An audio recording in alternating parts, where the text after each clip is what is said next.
তো hello friends. তো আমাদের ওপরে যারা আছেন গুরুজন, তারা অনেকে অনেক কথাই বলে যে সহ্য করো, সহ্যর ক্ষমতা, ধৈর্য রাখো। তো ভগবান একদিন ঠিক তোমার দিকে মুখ তুলে চাইবে।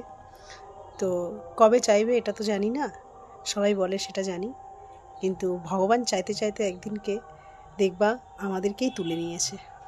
তো আমি মনে করি যে ভগবান চাওয়ার আগে নিজের মনে যেটা চায়, নিজের যেটা করতে চায়, মন চায়, তো সেটা করাই ভালো। তো কে কী চাইলো বা কে কী বললো সেসব শুনে বা কান দিয়ে লাভ নেই। আখের নিজের জীবনটাই নষ্ট। তো নিজের জীবনে যে যেটা করতে চাও, যে যেটা ভালো লাগে সে সেটা মন খুলে করো, আমি এটা মনে করি। তো ভগবান বলতে কিছু আছে অবশ্যই, কিন্তু ভগবান যেদিন চাইবে সেদিন আর আমরা থাকবো না। তো ভগবানের চাওয়ায় আমাদের জীবনটাকে বসিয়ে রাখলে চলবে না।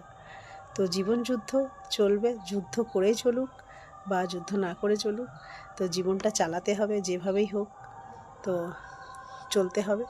তো এভাবেই আমাদেরকে সবাইকে নিয়ে চলতে হবে, ভালো মন্দ যা যেটাই হোক না কেন সেটা নিয়েই চলতে হবে।